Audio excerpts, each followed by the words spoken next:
الله الرحمن الرحيم. waxaan aad iyo aad soo dhaweynaynaa dhammaan marti sharafta iyo martida faraha badan ee ka timid daafaha adduunka ee u timid carwada lagu soo bandhigayo buugaagta sanadkan ee ambassador hale ee aqoon-yahan leh ee siyaasiyiin leh oo aanu arko inay yihiin saaxiibada Somaliland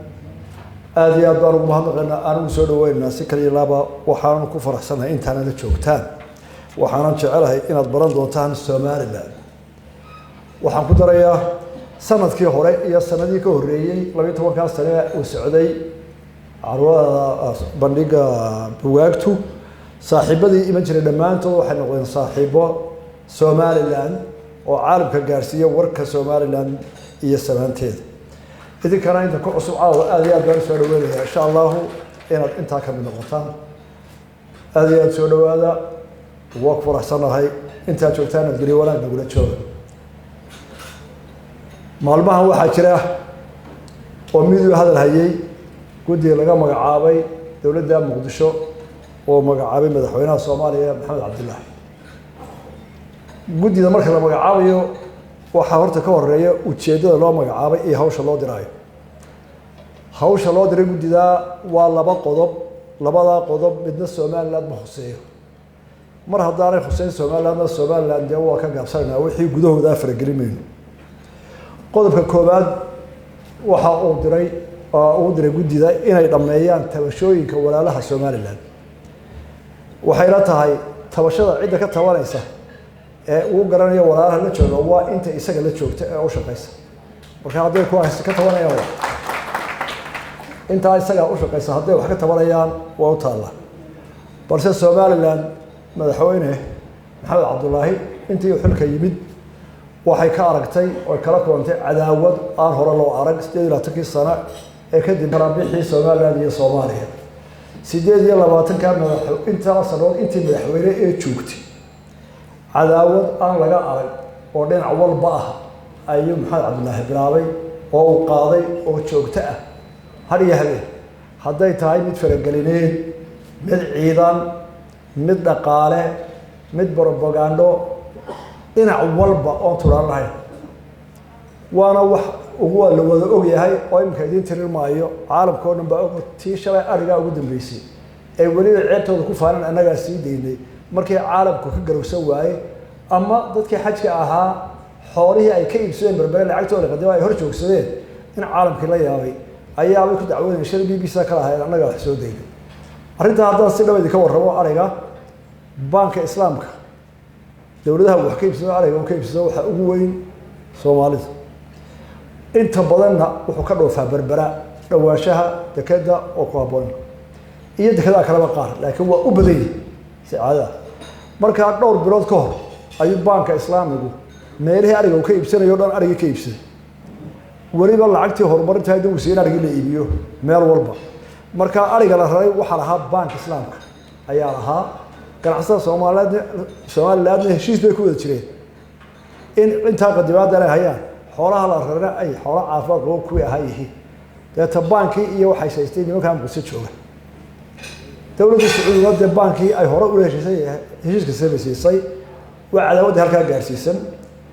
tusaale yar baan ka siinay cadaawada farmaajo ugu kacay hadaad dhageysateen clip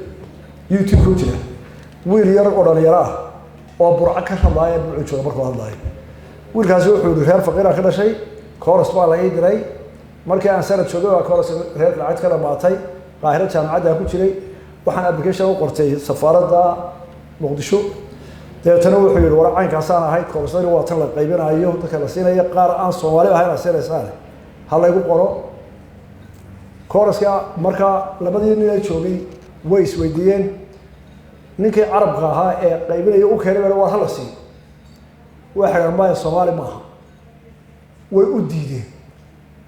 muddo u sheegay dheer ana garan inuu ku noqonayo bariyayo waxa war cid walba waa sida Soomaali ba ku hadalay hal ay soo walo diid u taariikh 13 maray sheekadiisu ka shaqeynay waa ka wax magaca Soomaalida wada bixiya arday mustaqbal Soomaalida baranaya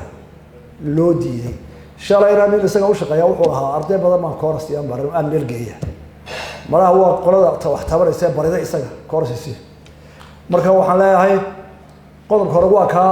Soomaaliland cadaawad baa ka dhaxaysa Soomaaliland ninka soo weeraray cadawga wax kama tabata mana barida way iska celisaa waa la iska ka cilmiya qodobka labaad wuxuu yiri waa in la hirgeliyo guddiga ay hirgelisay mabaadi'da federaalka federal shaqo ku bari waynagii kala baxay 60kii waynu midoobay inagoo frontiera waynaga duntay 19 wixii aan wada dhisanay midkeen badan gaar u soo taagay adigu federal baa tahay dastuurkaaga abdaadahay cidii ku dooratay weey Soomaaliland waa republic waa jamhuuriyadda Soomaaliland dastuurkeeda leedahay madaxda dooratay hawsheeda wata marka hadii dawladaha caalamka adeeg ku ictiraafeen Soomaaliland inta la ictiraafana anaga jirtaa adeeg kuma khusayso labada qodob markiisa ay waxa kala deel qaaf ah oo yara aqliga aan galin guddi u magacaabo wuxuu Soomaaliland baa doonay in la wada la soo shiino rag Soomaaliland u dhashay uu soo magacaabay oo isaga la jooga taasi waxa weeye Soomaaliland ana ila joogta hubaal waxa weeye waa run dadka kula jooga waa dad Soomaaliland u dhashay laakiin adiga ku yimid ee aan wadi qadadii Soomaaliland iyo go'aankii Soomaaliland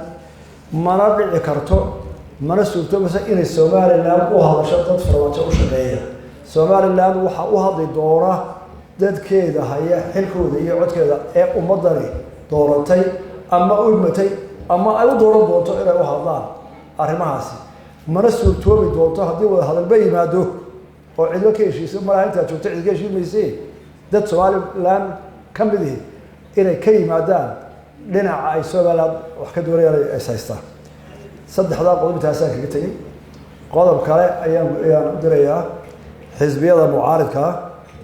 saaxiibayaal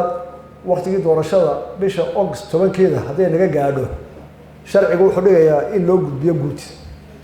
caawana waxa joognaa 20 July waxaan rabaa 20 waxaan ku murminaa waa laba la kordhin horta ma waxa muhiim ah laba lagu daro guddiga doorashada mise inuu doorashada loo dhacdo weydiinaya wala in saaxiibaday waxaan leeyahay laba la kordhiyo oo imka sharci la bilaabo macquul maaha sharcigu sidii ku galan maanta labada markay dhamayno baarlamaanka oo horeysa ay kororsano laakiin 20 cisho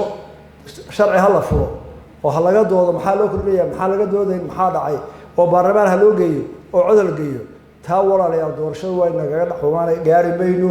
20 cisho aynu haray labada xisbi waxaan soo jeedinayaa dalku doorasho u baahan yahay doorashadii labada xubnood ee doonaysaan maalinta doorashada ka baxay ajendeena u horeeya ha noqdo maanta haddaynu hawshaa galla ka bixinayno waxaan soo jeedinayaa inaynu doorashada gallo oo aynu ka midoono waxaan mafdhicil baa mise maaha hadalkiisa aad iyo aad u mahadsantihiin wasalaamu calaykum waraxmatullaahi wabarakaatuh